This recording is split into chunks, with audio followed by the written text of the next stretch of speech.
Graça e paz, povo de Deus. Vamos para mais uma mensagem, mas antes quero convidar você a curtir esta mensagem, se inscrever no canal, ativar o sininho para você receber as notificações. Deus te Glória a abençoe. Deus. Então hoje nessa série, irmãos, nós vamos iniciar no livro de Jonas.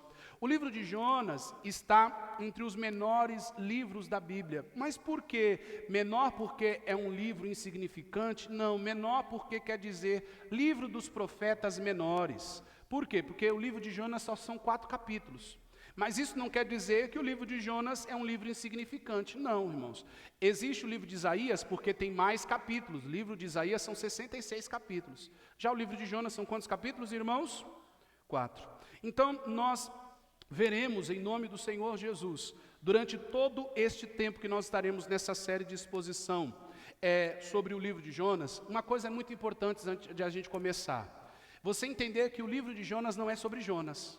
O livro de Jonas não é sobre quem, irmãos? O livro de Jonas não é sobre Jonas.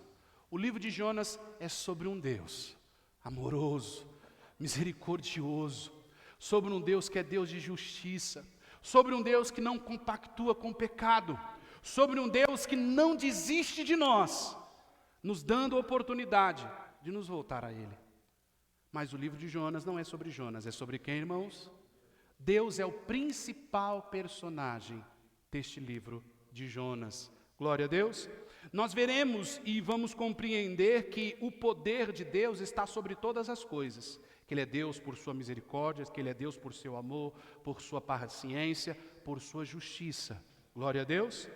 Aí você se pergunta, mas e Jonas nessa história então, pastor? Se o livro não é sobre Jonas, é sobre Deus, nós veremos, igreja, que Jonas é um profeta rebelde, um profeta nervoso, um profeta vingativo, um profeta orgulhoso, um profeta individualista, um profeta preconceituoso, um profeta desobediente, um profeta com o coração magoado, um profeta deprimido, um profeta que mostra claramente para Deus que tudo o que vai acontecer nesse livro aqui, ele não queria que acontecesse. Ele não quer, irmãos? Ele não queria que acontecesse. Aí talvez você se pergunte, mas alguma das coisas aí que eu vi em Jonas aí, rebelde, nervoso, orgulhoso, vingativo, eu sou alguma dessas coisas aí. Irmãos, muitos de nós, não temos muitas coisas diferentes de Jonas. Muitos de nós, em muitas coisas, nós vamos nos assemelhar a quem aqui? A Jonas. Porque muitos de nós somos orgulhosos, muitos de nós somos preconceituosos, muitos de nós somos desobedientes, muitos de nós somos rebeldes. Então, se prepare, porque muitas das vezes, nós vamos, durante essa série aqui, nós vamos nos ver em Jonas. Nós vamos nos ver em quem, irmãos? Você vai olhar e falar, nossa, Jonas é igualzinho eu. E isso mostra que nós podemos, que há chance para nós. Que há o que, irmãos? Há chance para nós. Deus, Ele pode nos transformar, irmãos. Deus não é Deus só de dar milagres, a gente precisa parar com essa compreensão. Deus, Ele é primordialmente transformador. Não existe maior milagre que a transformação e o aquebrantamento dos nossos corações. Amém? Nós vamos começar a explicar então. E eu quero introduzir para você, nós vamos falar hoje sobre 5 pontos nessa introdução, 5 partes importantes, para que você possa entender todo o livro que nós vamos ler durante esses domingos. Glória a Deus. Nós vamos falar sobre 5 pontos, e aí vai aparecer no telão, veja lá, a introdução. Nós vamos falar sobre o quê? O primeiro ponto lá é o quê, irmãos? O profeta. O segundo ponto, a cidade, o Senhor, a missão e o quê?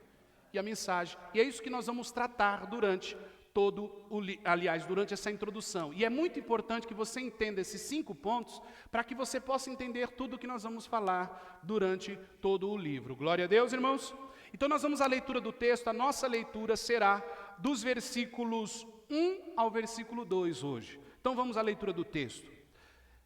A palavra do Senhor veio a Jonas, filho de Amitai, com esta ordem: vá depressa à grande cidade de Nínive e pregue contra ela, porque a sua maldade subiu até a minha presença. Até aqui a nossa leitura. Então nós vamos já começar entendendo quem é Jonas, quem é esse personagem aí, quem é Jonas. Já no versículo 1 a gente já vê quem é Jonas, olha lá, vamos ler de novo o versículo 1. A palavra do Senhor veio a Jonas, filho de quem, irmãos? De Amitai. Jonas, filho de Amitai. O que quer dizer Jonas, esse nome Jonas? Nome Jonas quer dizer pomba. Nome Jonas. Amitai, o nome do pai dele, quer dizer verdade. Então, filho Jonas, filho da verdade. E o nome dele quer dizer, o nome Jonas quer dizer o que em hebraico, irmãos? Pomba. E outra vez você vai ver Jonas na Bíblia, lá no livro de 2 Reis, capítulo 14, não precisa abrir, mas capítulo 14, versículo 25, foi Jonas que profetizou dizendo assim: foi ele que estabeleceu as fronteiras em Israel, desde Lebo, Amitá, até o mar de Arabá, conforme a palavra do Senhor, Deus de Israel, anunciado pelo seu servo Jonas, filho de Amitai, profeta de Gate-Efer. Jonas, lá em 2 Reis, irmãos, ele profetiza o crescimento e o desenvolvimento da nação de Israel e a prosperidade da nação de Israel. Então Jonas não era um profeta desconhecido, não. Jonas era um profeta conhecido. Isso é importante a gente entender. Então ele profetiza sobre o povo de Israel, e Israel cresce, né? Israel desenvolve a sua nação. E nós vamos ver também em outra parte da Bíblia falando sobre o profeta Jonas, da boca do próprio Jesus. Jesus dizendo que, tal como Jonas ficou 3 dias e 3 noites no ventre do peixe, o Filho do Homem, ou seja, ele ficaria 3 dias e 3 noites no quê? Na terra, ou seja, ele seria sepultado. Jesus falando sobre a sua morte. E aí Jesus fala sobre as cidades que não aceitaram ele, não aceitaram a transformação em Cristo, a salvação em Cristo. Jesus fala que assim como, porque eles pediam um sinal, aí Jesus fala, nós não vamos dar sinais para vocês, porque Jonas deu o sinal, mas o povo daquela cidade, de Nínive, ouviu a Jonas, e essas cidades nos quais eu estou dizendo não estão o quê, irmãos? Não estão me ouvindo. Então vocês pedem um sinal, mas vocês não terão.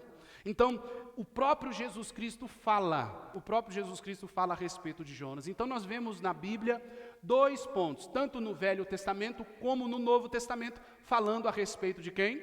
Falando a respeito de Jonas. Como eu expliquei para os irmãos, o significado do nome de Jonas, pomba, e o nome do pai dele, qual é o significado? Verdade.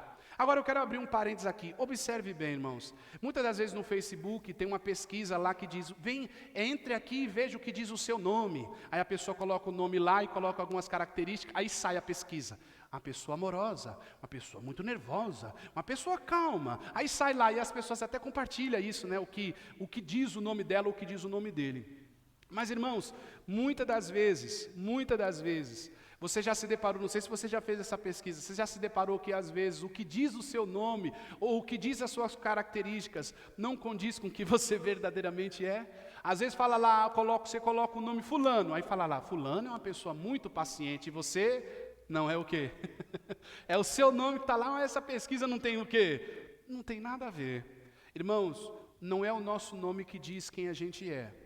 É o nosso âmago de cada um de nós. Porque veja, o nome do profeta Jonas significava pomba. E pomba significa o quê? Paz, né? Aqui no nosso país a gente trata mais como símbolo da paz. Mas Jonas não. Jonas queria guerra contra Nínive. Jonas queria que o povo de Nínive morresse. E às vezes nós somos assim. Então o nome de Jonas não tem nada a ver com a pessoa de paz. Às vezes a gente quer que tem pessoas que morram. Se for possível, o quê? Morra. Não é diferente nos dias de hoje. Nos dias de hoje, às vezes, a gente sente a liberdade de xingar o outro. Já falei isso aqui várias vezes. A gente sente a liberdade de xingar o outro. Antigamente, você tinha que xingar por carta. Hoje você se sente forte atrás de um computador, de um teclado, ou então com um celular na mão, de xingar alguém. Assim, somos muitos de nós, nas mídias sociais, em muitos lugares. Ou será que, muitas das vezes, a gente não é também como Jonas, agindo assim? Nós por fora, a gente olha, quem olha para a gente assim, nossa, fulano é uma pessoa tão calma, nossa, fulano parece ser uma pessoa tão boa, mas as nossas atitudes não condiz com o que a gente é por onde, irmãos? Por fora, né? Então assim era Jonas, ele tinha esse nome, mas a atitude dele não condizia. A atitude o quê, irmãos? não condizia com as atitudes dele. Jonas, irmãos, ele era exclusivista. Ele era o quê? Ele pensava que Deus só era o Deus de Israel. E a gente vê, irmãos, desde Abraão lá, Deus dizendo que através de Abraão seria abençoado todas as famílias da onde? De Israel? Não, todas as famílias da onde, irmãos? Então aqui a gente entende que Deus não é meu Deus, não é seu Deus somente, Deus é Deus de todos. Deus é Deus de todos. Ele é Senhor, Ele não é Senhor de uma religião, Ele não é Senhor de uma igreja, Ele não é Senhor da placa de uma igreja, Ele é Senhor de todos. Mas Jonas era exclusivista. Uma das coisas que Jonas não queria ir para Nínive, porque ele achava que a palavra de Deus só era para o povo de Israel. Não tem gente assim? Não tem gente assim? Você vai, tal igreja é assim. Minha igreja é assim, minha igreja não aceita gente de fora. Minha igreja, onde você foi batizado? Eu fui batizado em tal igreja. E se você for para a minha igreja, você vai ter que se batizar de novo. Na minha igreja não se veste assim. Na minha igreja a roupa tem que ser assim, exclusivista. O evangelho, ele não é exclusivista. O evangelho é para todo aquele que nele... E quem não crê já está condenado. Não é Deus que condena ninguém, irmão. Já está o quê? Condenado. Mas as igrejas querem ser exclusivistas. O quê? E assim Jonas era. Jonas era também exclusivista. Agora vamos para o segundo ponto, irmãos. O segundo ponto aí ainda do capítulo 1, a cidade. Vocês entenderam quem era Jonas? Um profeta conhecido. Então vocês entenderam. Jonas, este profeta. Agora nós vamos entender a cidade. Como o texto diz, vamos no versículo 2. Vamos no versículo 2. Vá depressa à grande cidade do que, irmãos? De Nínive. Então a gente entende já um pouquinho da cidade. A cidade de Nínive era o quê? Grande. A cidade de Nínive, a capital da Síria, era a cidade de Nínive. Deixa eu te explicar quem morava nessa cidade. A cidade de Nínive, da capital do reino da Síria, à margem ali do rio Tigre, uma cidade no qual o rio da Mesopotâmia ali cortava, uma cidade muito rica. Nínive era uma cidade muito, o que, irmãos? Rica, porém muito idólatra. Lá tinha a deusa da riqueza, eles tinham uma imagem grande da deusa da riqueza, Astar, o nome da deusa é deusa Astar. E tinha também o culto à fertilidade.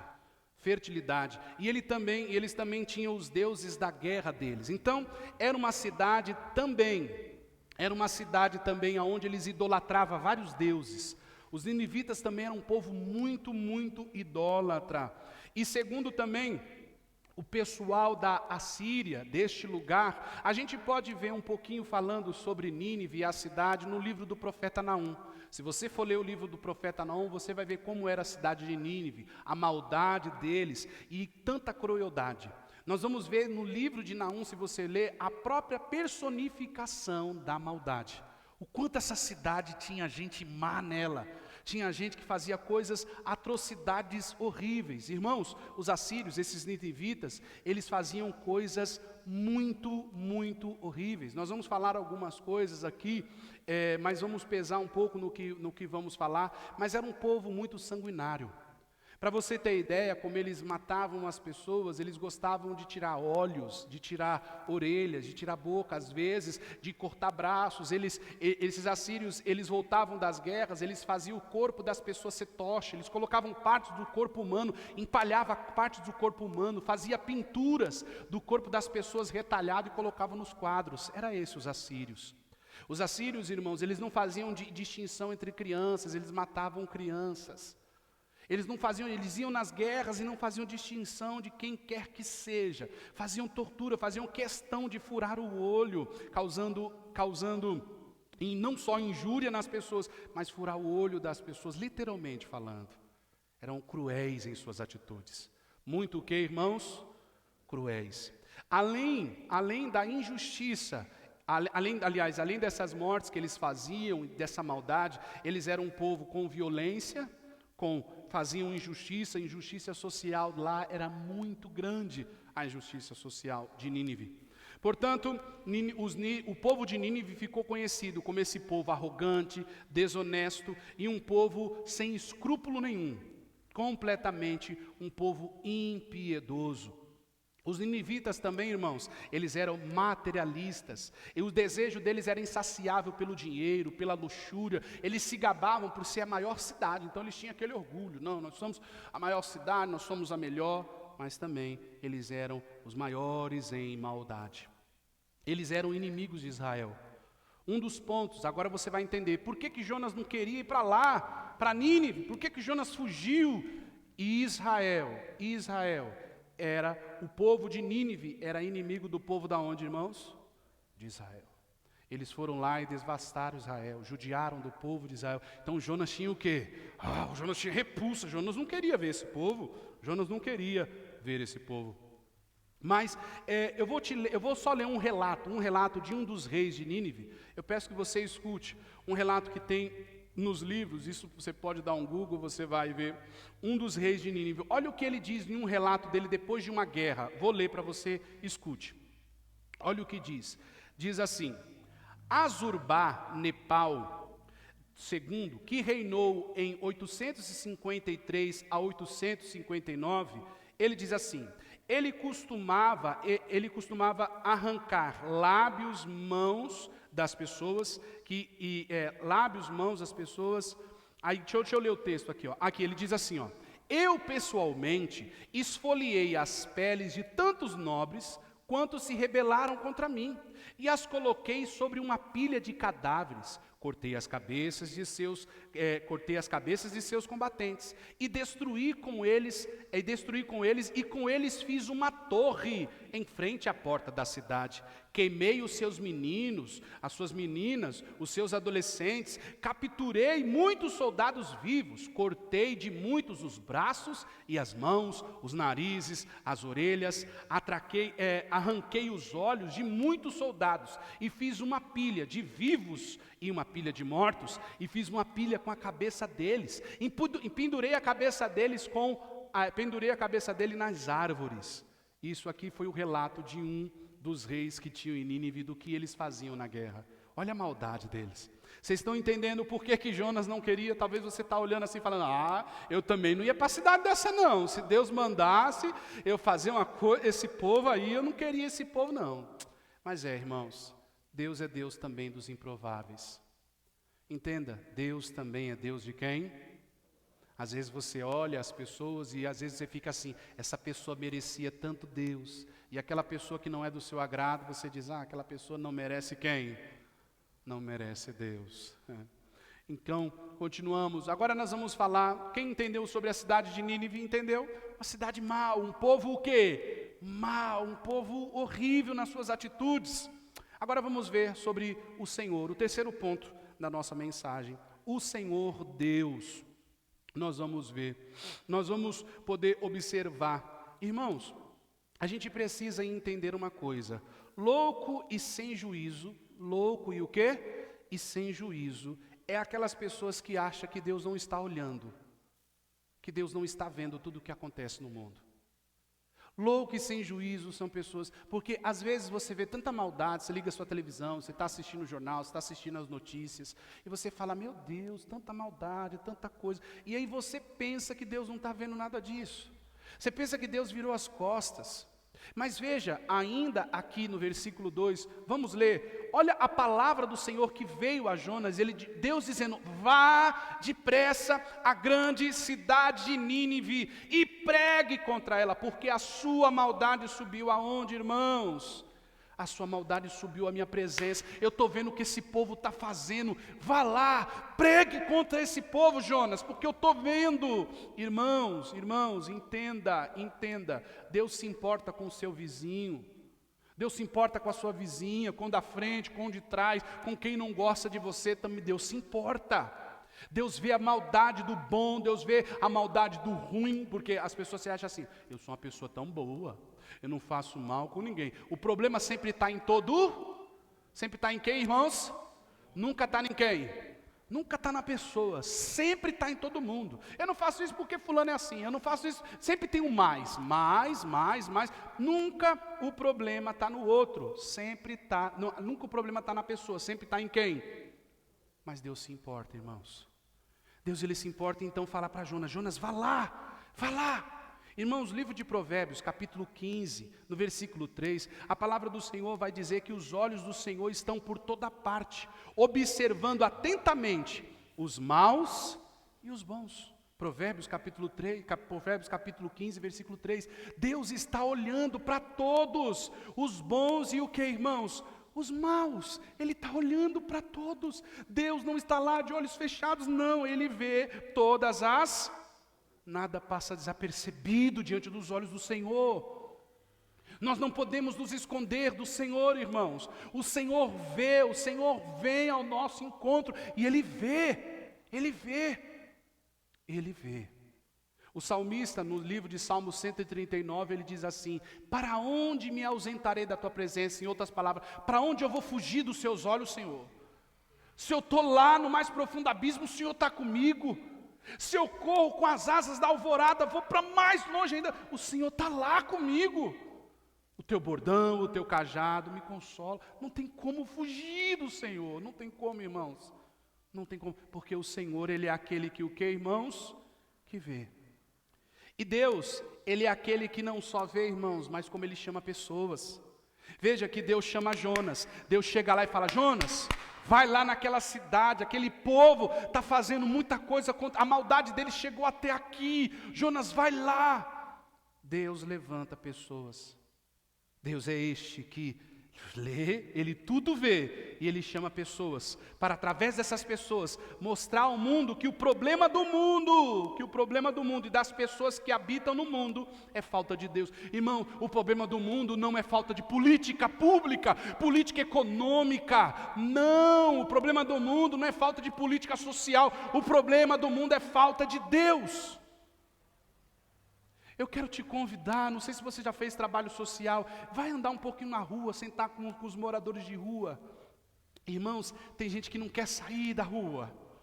Tem gente que você pode dar para ele uma mansão, ele vai fazer do quê? Da mansão o quê? Ele vai fazer da mansão a rua. Você pode chegar e dar uma roupa nova para ele, amanhã a roupa vai estar toda o quê? Suja, porque a miséria não está em quem ajuda eles, a miséria está no coração deles que não acreditam. Sem Deus a pessoa não acredita mais a pessoa busca alegria em tudo, no alcoolismo, nas drogas, busca alegria nas amizades, busca alegria no dinheiro, busca alegria dizendo que tem as coisas, eu tenho isso, eu tenho aquilo, busca alegria em tudo. Sem Deus a gente busca alegria em o que, irmãos? Em tudo. Mas, irmãos, o problema do mundo e de todos os seres humanos que aqui existe é Deus, é falta de Deus. Porque você pode dar tudo, você pode dar tudo, se a pessoa não tem Deus, esse tudo vai acabar. Eu não sei se você já deu algum presente para o seu filho ou para a sua filha e falou assim, cuida bem filho, cuida bem filha. Aí enquanto você está olhando ali, o filho cuida, a filha cuida direito. Aí passa um tempo, você vai olhar e você vai falar, cadê o presente que eu te dei, fulano? Já está quebrado, está faltando uma pilha, está faltando uma perna da boneca, já está tudo tudo destrambelhado. Por quê? Porque não foi ele que comprou, não teve valor para ele. Irmãos, quando nós temos Cristo, as coisas passam a ter valor para nós, no entendimento de que tudo que Deus me dá, Ele só me empresta. Então, eu sou mordomo de tudo o que Deus, irmãos? Me dá. Então, irmãos,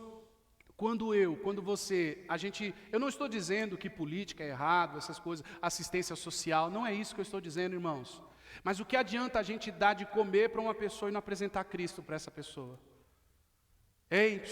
Que adianta você dar um prato de comida para alguém e não falar de Jesus para essa pessoa? Porque Jesus disse assim, aquele que comer deste pão, não foi? Vai voltar a ter o quê? Fome. Mas aquele que comer do pão vivo que desceu da onde? Nunca mais terá o quê? Fome. Cristo é quem nos sacia. O problema do mundo, o problema do que, irmãos? É falta de Deus. É falta de Deus. É falta de quem, irmãos? De Deus. Porque as pessoas fazem das coisas o seu o quê? O seu Deus. Por exemplo, eu conversava com um morador de rua, que ele falou assim, pastor, sou sincero em dizer para o senhor, eu não saio da rua porque eu não negocio a minha liberdade. Eu falei, mas como assim você não negocia a sua liberdade? Ele falou assim, porque aqui eu posso usar droga na hora que eu quero, porque aqui eu posso sair com a mulher que eu quiser, porque aqui o dinheiro eu gasto com o que eu quiser, porque aqui eu posso fazer as coisas e a polícia não vai me pegar porque nenhum documento eu tenho. Por exemplo, ele falou assim, você sabe quantos crimes eu cometi? Eu falei, não sei. Eu falei, ele nem a polícia sabe, porque eu não ando com documento, eles não olham para mim, eu valorizo a minha liberdade. Por que ele falou tudo isso? Uma pessoa sem Deus, é claro, mas veja, o âmago do ser humano sem Deus como é. É assim, irmãos, é assim. Por isso que o mundo ele precisa de quem? O mundo precisa de quem, irmãos? Deus. E é através de mim, de você, que as pessoas vão conhecer quem? Por isso Deus, vendo a maldade, então ele chama Jonas e diz, agora vá até aquela cidade. Então, irmãos, eu quero dizer uma coisa, Deus vê a maldade do mundo, por isso que Deus chamou você. Deus não chamou a gente para a gente ficar sentado na cadeira da igreja. Deus não chamou a gente para ver as pessoas sofrendo e não falar de Jesus para essas pessoas. Irmãos, mais um ano chegando. Quantas são as pessoas que precisam ouvir falar de Jesus? Mas aí você fica, o profeta não é reconhecido na sua terra. Aí você não fala de Jesus para o filho, para o marido, para a esposa. Você não fala porque ninguém vai me ouvir, vai ouvir você sim. As pessoas estão olhando as suas atitudes, as pessoas estão vendo Deus em você. Ou está vendo Deus, ou está vendo um crente bitolada. A gente precisa tomar cuidado. Quem as pessoas estão vendo em nós?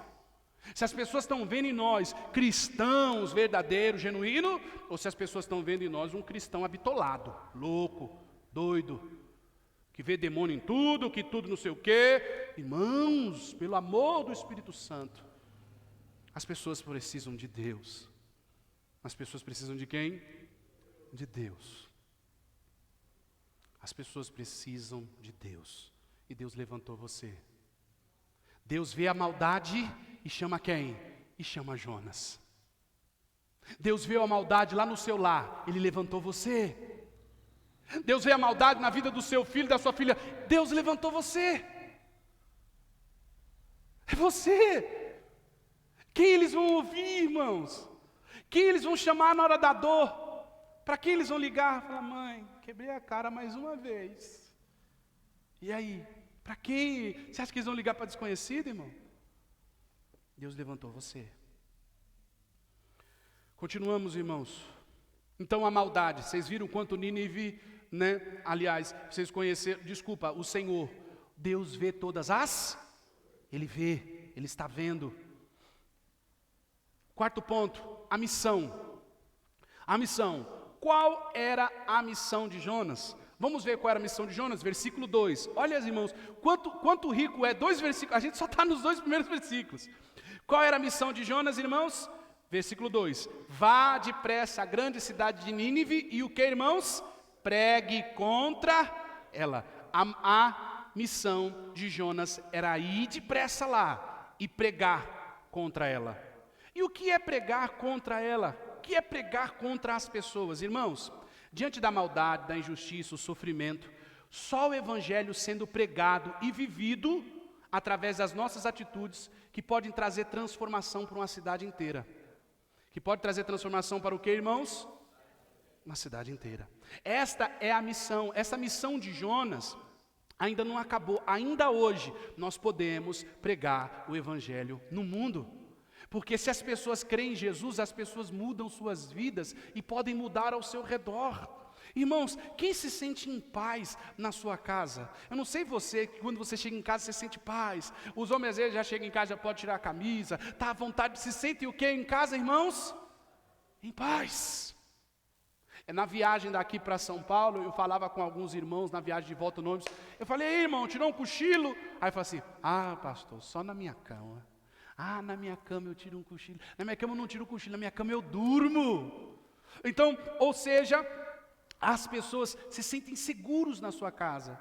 Quando você crê no Evangelho, na palavra de Deus e tem transformação, essa mensagem pregada e crida, você passa a entender que você vive essa paz em quem, irmãos? E essa paz pode ser passada para quem? para os outros. Essa paz pode ser vivida, mas essa paz só pode ser vivida se as pessoas acreditarem, se as pessoas verem. Mas, irmãos, no mundo caído, Deus levanta pregadores. No mundo o que, irmãos? Deus levanta pregadores e pregadoras. Ele levanta pessoas para pregar os perdidos. Ele levanta pessoas para alcançar o que, irmãos? Os perdidos. Volto a repetir, o problema do mundo não é social, não é econômico. O problema do mundo é quem? É Deus. Muitas pessoas, irmãos, querem se esconder de Deus, preferindo dar desculpas de vergonha. Eu sou vergonhoso, eu sou tímido, eu não faço amizade fácil, eu não sou de falar muito, eu não tenho tempo.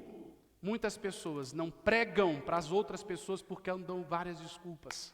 Eu não prego porque fulano não vai ouvir, eu não prego porque eu sou tímido, eu não prego porque eu não sou fácil de amizade, eu não sou isso, eu não sou aquilo. Irmão, deixa eu te dizer uma coisa, Deus, Ele sabe como é você, como é eu. Mas deixa eu te dizer uma coisa, será que Deus vai permitir a gente passar nessa vida, conhecê-lo e não anunciá-lo? Você conhece a Deus, anuncie a quem você conhece. Pregue. A missão de Jonas era pregar. A maldade estava lá, então pregue diante da maldade. Deus vai cobrar, irmãos, cada um de nós. Pode ter absoluta certeza. Nós receberemos o galardão. Já somos salvos em Cristo. Por cremos em Cristo Jesus, já somos. Mas o nosso galardão. Porque Ele diz, irmãos, que é para a gente falar. Ide por todo mundo e pregai o quê? Isso não é só para pastor. Às vezes você pensou que isso era só para pastor. Às vezes você pensou que isso aí só o pastor que faz. Só quem tem algum título que faz. Não, irmãos. É para mim e para você. Irmãos, ir para o mundo e pregar. Essa é a nossa missão. Pregar. Irmãos, uma coisa eu sei. E você sabe.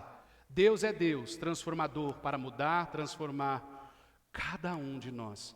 Para servir e seguir falando dele para esse mundo. Glória a Deus. O problema do mundo, irmãos, é o pecado. O problema do mundo é o que, irmãos?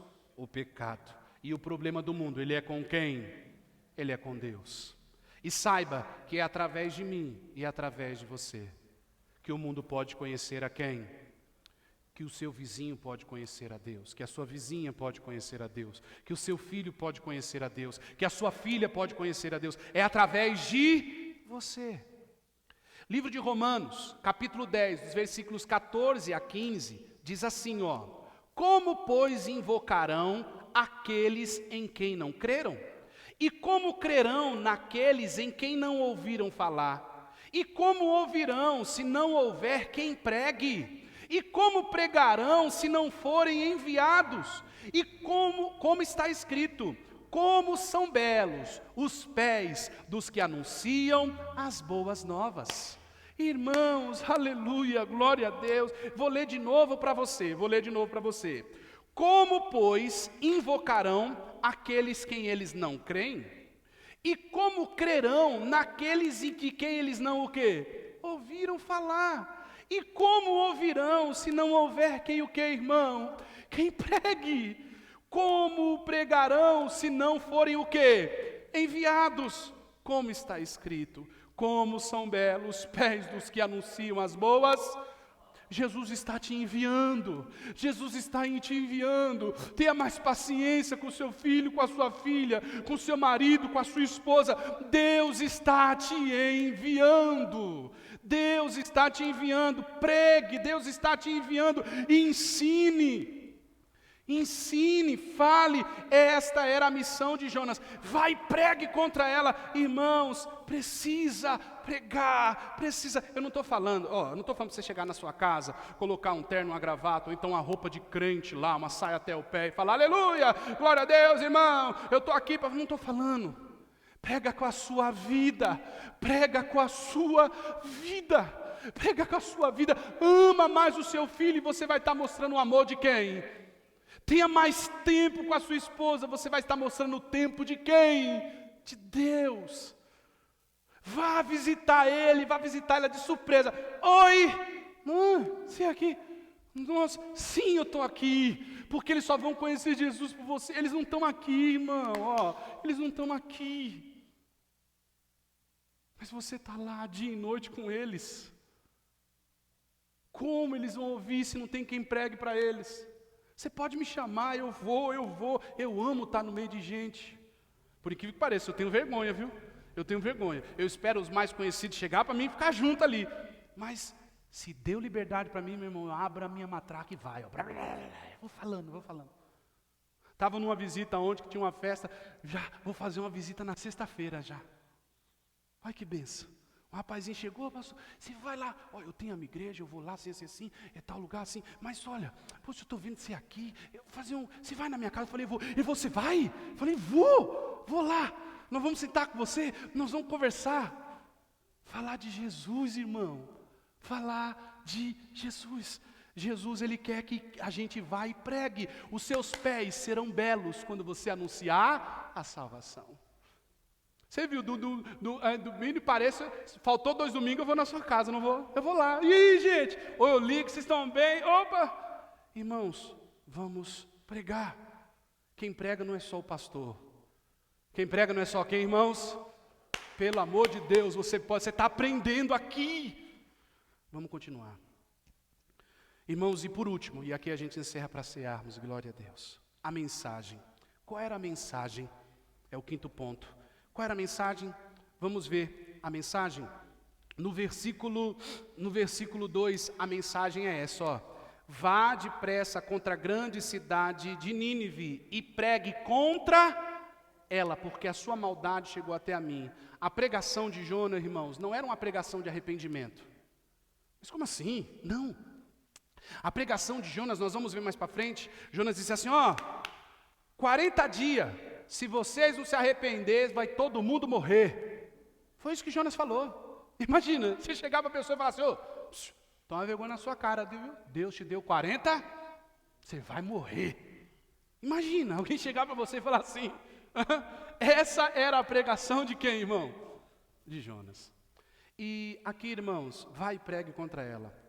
Eles precisavam entender que a maldade deles havia chegado até quem, irmãos? Até Deus. Eles precisavam entender que eles iriam sofrer por causa do pecado deles, eles iriam sofrer a punição do quê? Do pecado deles. Irmãos, quando nós estamos em Cristo Jesus, nós somos nova criatura. Mas em Cristo a gente também planta o que a gente o quê? Colhe. Deus não se lembra mais dos nossos o quê? Pecados, quando somos perdoados em Cristo. Mas quando eu e você nós não somos de Cristo, irmãos, o que nos espera é o inferno, sim. E a mensagem, ela não era assim. Ela não era uma mensagem para transformar, não era aquela mensagem como a gente vê, como a gente vê nos para-choques de caminhão, Deus te ama, Deus não sei o quê. Não eram essas mensagens, não era. Era dizendo assim, olha, 40 dias para vocês se arrependerem, senão vocês vão morrer. E vão para o inferno. Mas Deus, irmãos, usou aquela mensagem de condenação para trazer arrependimento. Porque nós vamos ver que os ninivitas, eles se arrependem. O rei, ele até coloca os animais para jejuar. O povo olha e reconhece. Eles olham para dentro dele e falam, meu Deus, como eu sou podre. Coisa que a gente não faz, a gente é cheio de falar que é bonzinho para os outros. Sou bonzinho, não faço mal para ninguém. Não sei porque fulano não gosta de mim. A gente sempre olha, mas Deus quer que a gente olhe para dentro de nós. Para dentro. E era assim que Deus queria que o povo olhasse. E nos próximos dias, irmãos, nós vamos ver que Jonas também não queria que o povo se convertesse. Ele não queria que o povo se convertesse.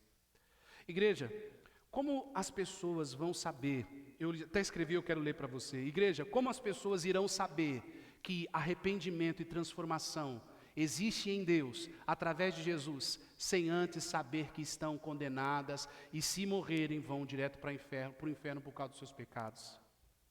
Às vezes as pessoas vão na igreja buscando ouvir o que querem, né? O que querem, as pessoas vão lá buscando, eu quero ouvir o que eu quero, o que eu gosto. Às vezes a gente vai com esse pensamento. Mas Deus, Ele quer sempre nos confrontar contra os nossos pecados. Ele quer sempre o quê? Você já leu a pregação de João Batista? João Batista, quando via as pessoas vindo até ele, falou: raça de víboras, vocês estão fugindo da ira vindoura do Senhor, não foi isso? Muitas das vezes, irmãos, nós precisamos ouvir mesmo o quanto a gente é mau. Muitas das vezes, irmãos, a gente não precisa ouvir que Deus ama, não. A gente precisa ouvir assim, ó, toma vergonha na cara, chega, né? Você já está abusando demais da paciência de Deus. Às vezes a gente precisa ouvir isso. Às vezes, irmãos, a gente precisa ouvir assim, ó, Deus morreu por você. Mas não fica abusando não, você já conhece a verdade. Às vezes a gente precisa ouvir isso, irmãos. E a mensagem era anunciar. Era o que, irmãos? Era anunciar para aquele povo que eles precisavam se arrepender. E Deus usou uma mensagem de condenação para que eles pudessem o quê? Se arrepender. Diante de nossas maldades e pecados, Deus nos dá, igreja, uma oportunidade de arrependimento. E aqui eu encerro. João, todo mundo conhece, João capítulo 3, versículo 16 ao 19. Porque Deus tanto amou o mundo, que deu o seu Filho unigênito, para que todo aquele que nele crê não pereça, mas tenha a vida eterna. Deus enviou o seu Filho ao mundo não para condenar o mundo, mas para que este fosse salvo por ele. Quem nele crê não é condenado, mas tem a vida eterna. Quem nele não crê, já está o quê? Condenado. Então, não é Deus que condena as pessoas, é quem não crê. Ele manda a mensagem de condenação somente para abrir os nossos olhos. Quem entendeu, irmãos? Então, que você tenha isso na sua mente, que você tenha isso no seu coração, porque os demais domingos agora nós vamos estar falando sobre este livro do profeta Jonas. Glória a Deus. Vamos cear, curve sua cabeça, em nome de Jesus. Ó Senhor, precioso és tu, Senhor. Pai, muitos de nós somos como Jonas.